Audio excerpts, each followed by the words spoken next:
Assalamualaikum warahmatullahi wabarakatuh. Waalaikumsalam warahmatullahi wabarakatuh. Marhaban ya sahur Ramadan, marhaban ya sahur siam. Alhamdulillah pemirsa dimanapun anda berada, bapak-bapak, ibu-ibu, dan adik-adik semua yang ada di rumah, kembali lagi kita di acara Koma Ramadan bersama. Alhamdulillah pemirsa, pada hari ini seperti biasa kita akan ngobrol-ngobrol lagi. Ya, dan sekarang yang akan menjadi teman ngobrol kita yaitu rekan kita, yaitu Kang Ihya Umudi, ya, atau yang sering kita panggil Kang Ihya, ya. Kang Ihya, kabarnya gimana? Baik? Alhamdulillah baik, sehat walafiat. Kang gimana Kang Suhan? Alhamdulillah sehat juga ya kan. Sudah lama terjumpa ya. Setahun yang lalu. Iya, alhamdulillah sekarang bisa berjumpa kembali di acara yang sama, di momen yang sama, dan di channel YouTube yang sama pula pastinya, yaitu Ceger Media, ya. Nah, jadi ini kan seperti biasa kita akan sharing lagi nih, sharing Ramadan, ya. Berbicara ini nanti yang akan kita bahas itu tentang masalah fikih puasa nih kan.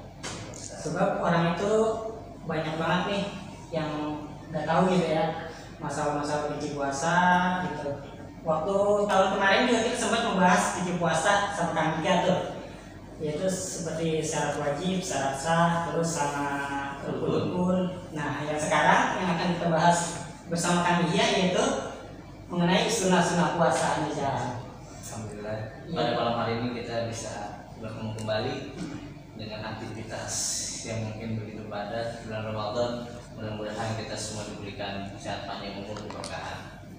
Pada malam hari ini insya Allah mau sharing-sharing nih tentang sunnah puasa kan? Sunnah puasa pasti banyak ya kan? Banyak sekali, nanti kita akan bahas di dalam kitab yang sama yang kemarin sudah kita bahas, kitab Al-Aham, Mukhtasar Kitab Tadlatus Sadidah dari Imam Hasan bin Ahmad bin Muhammad Al-Kaf. Jadi banyak sekali sunnah-sunnah puasa yang perlu kita ketahui, banyak sekali.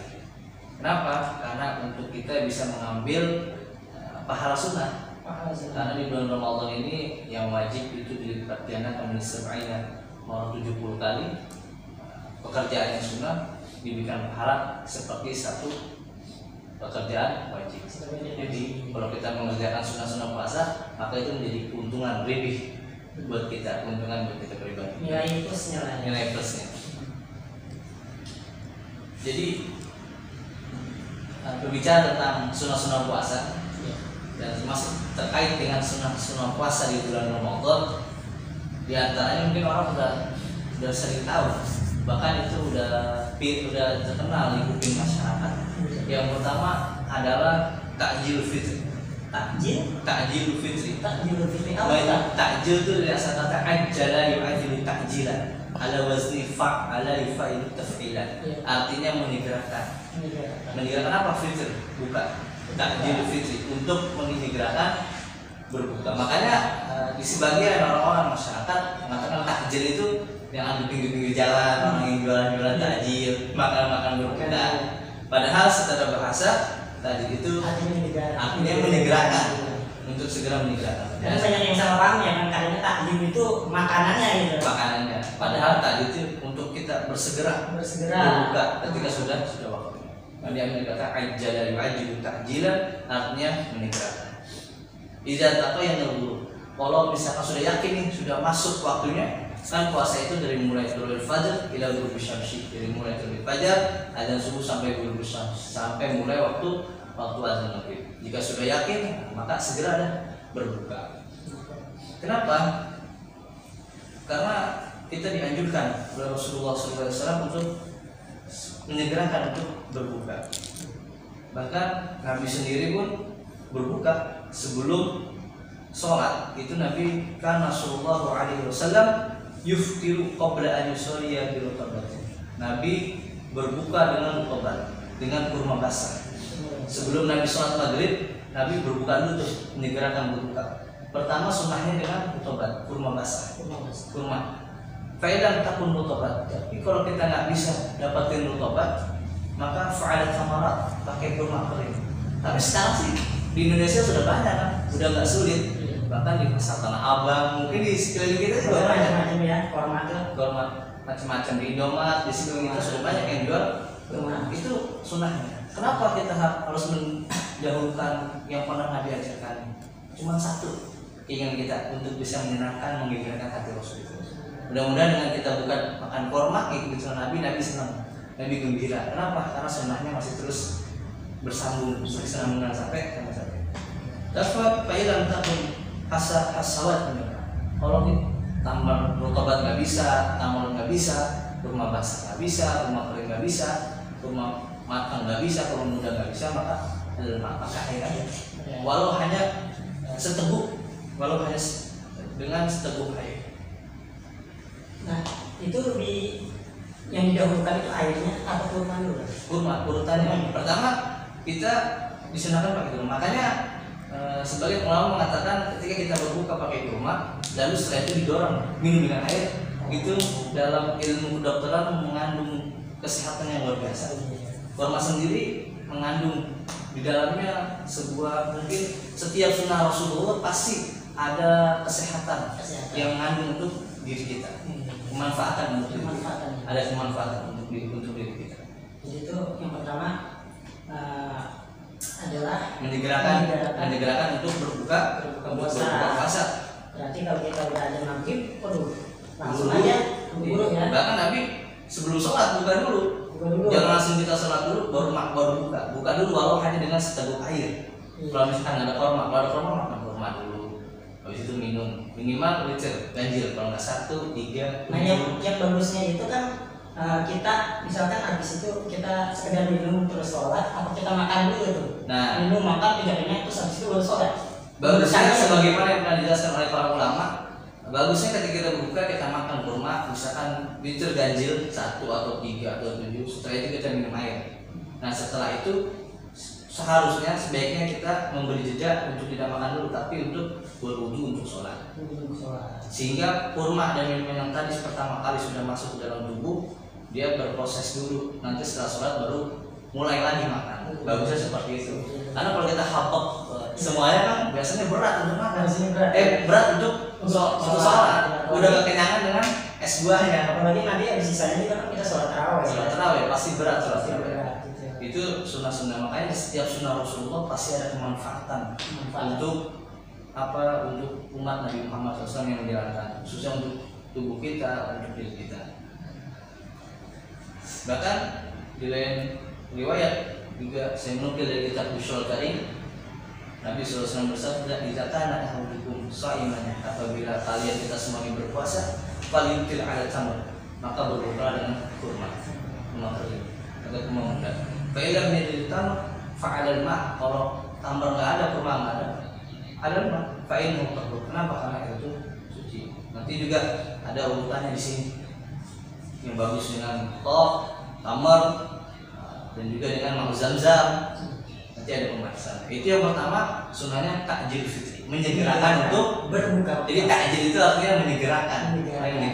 Meskipun bahasa itu dipakai di masyarakat umumnya sekarang takjil, itu makanan untuk berbuka. Takjil makanan gratis untuk berbuka. Setelah itu yang kedua, setelah sunnah pertama menjelang buka, yang kedua sahur. Makan sahur pastinya. Walau bijur'ati ma', walau hanya dengan seteguk air. Dengan seteguk air.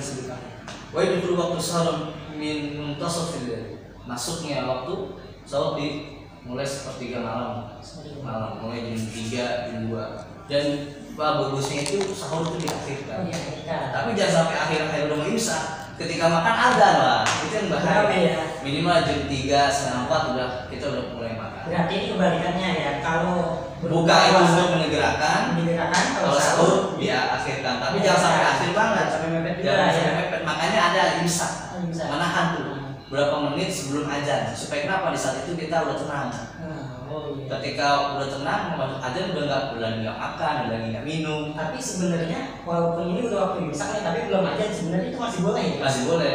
Tapi di saat itu kita untuk berhati-hati aja, ketika menahan. Supaya ketika kita lagi minum nggak masuk azan, lagi makan, makanya ada imsak untuk menahan. Di waktu itu kita untuk udah selesai makan, udah selesai minum, waktu santai menunggu azan. Buat gitu ya, makan nasi setengah gitu ya, belum minum, wah udah imsak. Berarti juga dong. Iya. Makanya kita disunahkan untuk bangun sahur, makan. Kenapa? Karena di situ ada keberkahan. Makanya Nabi Sallallahu Alaihi Wasallam pun sabda, la tazalun nasu bi khairin ma'ajil fitra wa akhirus sahur. Senantiasa manusia itu akan dalam keadaan baik selama dia menyegerakan ajrul fitr, menyegerakan berbuka ketika bulan Ramadan puasa nih, wa akhirus sahur, dan mengakhirkan sahur. Jadi ketika kita menyegerakan berbuka ketika sudah azan maghrib dan juga kita mengakhirkan sahur, tapi jangan sampai akhir banget mau subuh, di situ kata Nabi ada kebaikan, ada keberkahan. Jadi bukan suatu hal yang sia-sia. Biasanya kan kita malas nih bangun sahur, kuat, padahal makan sahur bukan hanya sekedar untuk menguatkan badan ketika sehat, tapi untuk mengambil keberkahan yang Allah berikan di waktu sahur tadi. Karena kata Nabi, manusia akan selamanya dalam kebaikan selama dia mau menyegerakan berbuka dan mengakhirkan sahur. Kecuali sahur itu lupa atau tiduran ya. Iya, kecuali lupa atau tiduran. Itu sahur. Sahur itu yang dibuat ya. Yang ketiga, takhir sahur. Ini bahasa lagi khusus, takhir sahur. Mengakhirkan sahur itu masuk sunnah. Bukan cuma sahur tapi takhir sahur. Oh, berarti beda tuh. Kalau Beda. tadi sahurnya, Ini mengakhirkan sahur. Itu mengakhirkan sahur mungkin jam 3, setengah 4. Nah, itu kan masih jarak jauh subuh. Udah mau akhir tapi itu bagus di situ untuk makan. Kenapa? Karena ada keberkahan. Yang ketiga, takhir sahur. Itu bagian dari sunnahnya puasa. Bihaitsu la yaqusu ta'khir, dengan sekiranya tidak merusak mengakhirkan waktu. Artinya tidak menerobos waktu imsak sehingga lagi makan udah masuk waktu azan yang akhirnya bisa membatalkan puasa. Dia akhirnya enggak sempurna nanti puasanya. Enggak bisa. Akhirnya itu enggak sampai merusak atau kira-kira jam berapa nih kan kalau pasnya kan?